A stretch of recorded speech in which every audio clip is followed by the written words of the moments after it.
Di sini kami asisten laboratorium RSKE ini menjelaskan terkait perhitungan atau pembahasan dalam modul antropometri.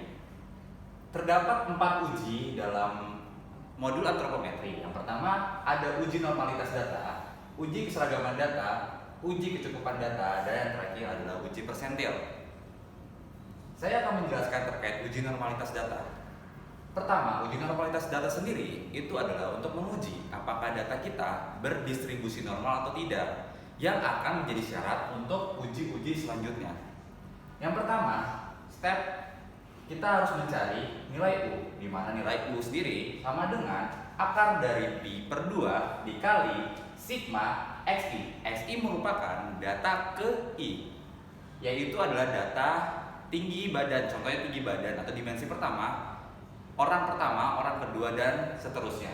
Kemudian dikurang dengan X bar. X bar sendiri adalah rata-rata dari data tersebut yang akan dimutlakan dan dijumlahkan. Dan selanjutnya akan dibagi dengan N. N ini adalah jumlah observasi data, atau kalau misalkan di studi kasus kalian, yaitu adalah data keseluruhan atau data populasi angkatan kalian yang terdapat di master data. Kemudian akan dibagi dengan akar dari sigma XI atau data ke I dikurang X bar, yaitu adalah rata-rata data, dan akan dikuadratkan. Setelah itu akan dijumlahkan atau disigma. Kemudian akan dibagi N lalu diangkatkan. Setelah mendapatkan nilai U, kita akan mencari Z hitung. Z hitung ini dicari dengan cara nilai U tersebut dikurang N. Setelah itu akan dikalikan dengan akar N.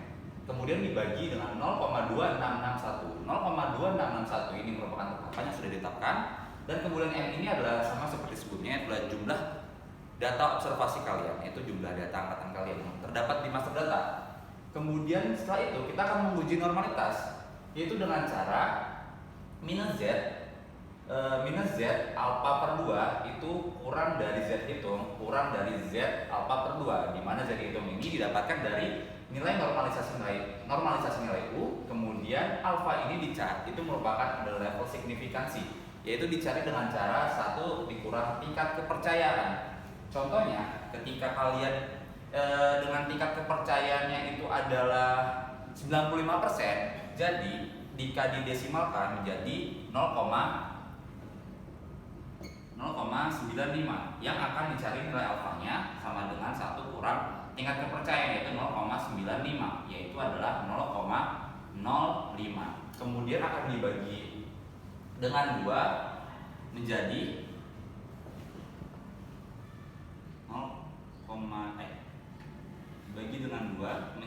0,025, dan kalian juga bisa mencarinya di tabel statistik, yaitu adalah nilai Z dari 0,025 itu berapa.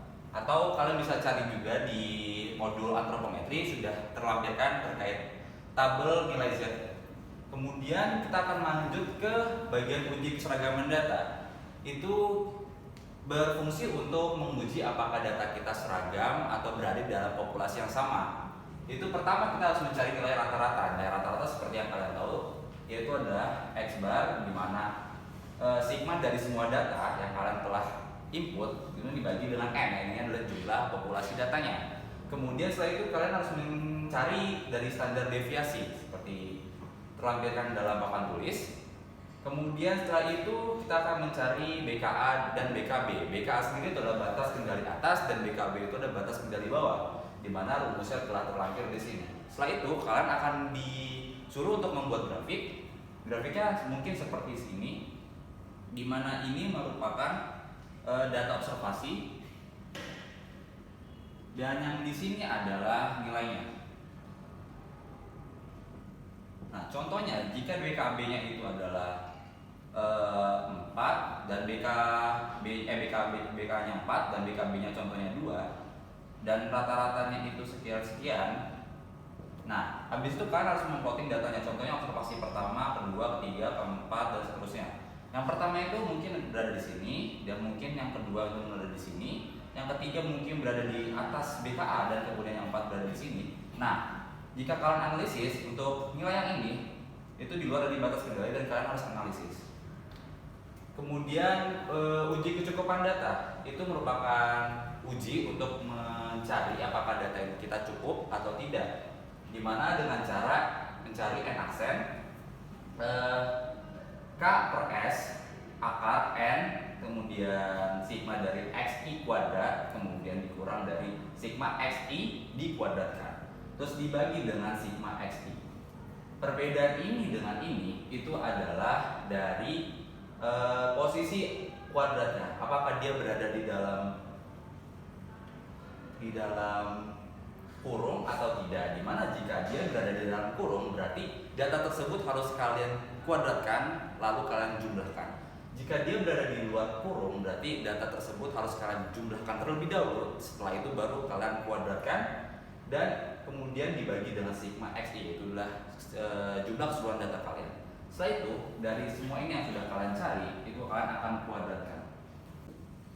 Oke, untuk nilai K sendiri dalam uji kecukupan data itu merupakan tingkat kepercayaan dan S adalah derajat ketelitian. Untuk nilai K kalian dapat lihat di tabel, contohnya 95% tingkat kepercayaannya itu nilai K-nya sudah terlampir di tabel, kemudian dibagi S. S ini adalah ini 1 dikurang 0,95 atau nilai alfanya. Kemudian setelah itu kalian uji apakah nilai n aksen itu lebih kurang dari n atau data observasi master data tersebut. Contohnya jika angkatan kalian berjumlah 160 berarti n-nya ini jika dikatakan cukup harus kurang dari nilai 160. Kemudian kita akan masuk ke uji persentil. Uji persentil ini digunakan untuk merancang suatu produk, di mana dengan nilai PI adalah persentil ke sama dengan X bar itu adalah rata-rata nilai, kemudian ditambah S itu standar deviasi, kemudian dikali dengan KI. KI ini adalah ketetapan tergantung oleh persentil. Contohnya persentil itu dibagi menjadi 3, ekstrem atas, bawah, tengah dan bawah, dan itu kalian pilih. Untuk contohnya merancang pintu, berarti kalian kurang lebih harus menggunakan persentil ekstrim atas supaya orang-orang yang berada di atas rata-rata itu dapat menggunakan pintu tersebut. Contohnya itu mungkin persentil 95, 98, dan 99. Oke, mungkin itu saja penjelasan terkait modul antropometri. Kami asisten laboratorium ingin mengucapkan semangat untuk melaksanakan praktikum antropometri. Love, peace, and goal.